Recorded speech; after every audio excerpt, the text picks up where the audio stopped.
I apologize in advance for however this goes. Le Batard asked if I cried when I wrote it, said I was doomed if I did, so I guess I'm doomed. It's all right. A few years ago, I wrote about my dad on the anniversary of his passing, which wasn't easy, but this is more difficult. Because anytime I wrote anything for this show, sitting behind me in my office in his spot on a leather chair was Otis the dog. And that thing is worn in like a catcher's mitt because of him. Ever since COVID, when we seemed to do everything on Zoom, if you talk to me, well, you got him as well, right over my right shoulder, because he just wanted to be wherever I was. Now, sometimes he'd stand up and readjust. Sometimes he'd lick himself because, hey, what do you want from me? I'm a dog. I waited a long time in my life to get married. I waited just a little bit longer to get my first dog. Otis arrived just a couple of weeks after our wedding day. Training wheels before you have a kid, right? Make sure you can take care of something, keep it alive. That turned out to be a battle, and man, did he battle. He had so many surgeries, we lost count. We jokingly started referring to him as Otis the Bullet Dodger. He fought through so much and just kept on trucking. But nobody dodges them all.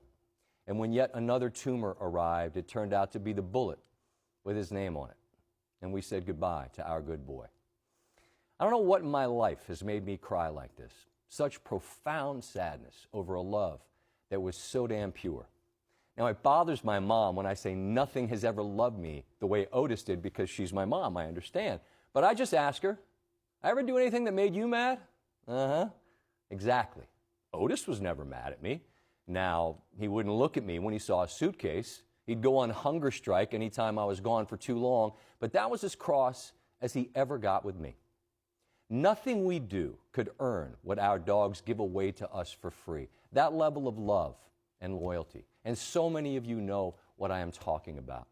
I've read countless moving tributes through the years about what your bonds meant and what made your dogs unique. And I always felt badly for you, but I had no idea, honestly, and I wish I didn't know now. The truth of the matter is that the only thing our dogs have to do to take up this much room in our hearts and in our souls is be ours.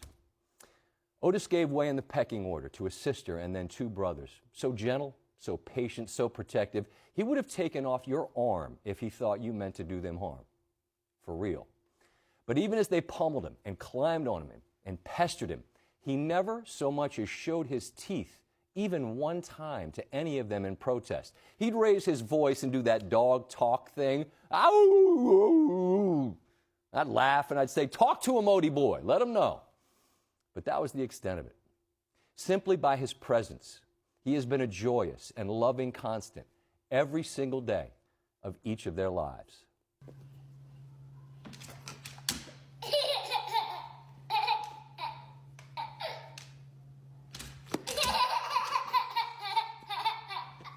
Trying to explain his absence to my children was one of the most heartbreaking things I've ever had to do. How do you make it make sense to them? Hell, how do I make it make sense to me? And the simplest explanation, I suppose, for any of this is the truest. That the best part of this life is loving anything, and you do it even knowing the hardest part, which is that somewhere in the equation, inevitably, there will be loss. And the weight of this one is immense. Because he was the corner puzzle piece. So much of what mattered to our family, the big things and the little, connected to him. When I get home from the show late at night, I'd sit in a chair in a room off of our kitchen in the dark, and I'd wait to hear the click of his nails on the floor. And then he'd barrel down the stairs, tail going like a helicopter, and he'd headbutt my knee again and again like he was saying, "Give me some love, Papa, and some treats. All right, big fella, I got plenty of both." Just like sitting behind me in my office. It was the last part of our daily routine, to be wherever I was. And now he's not. After the show tonight, I'd rather drive all the way from D.C. to the Pacific Ocean instead of taking a short ride home where I'm going to sit in the dark, waiting for my Odie boy.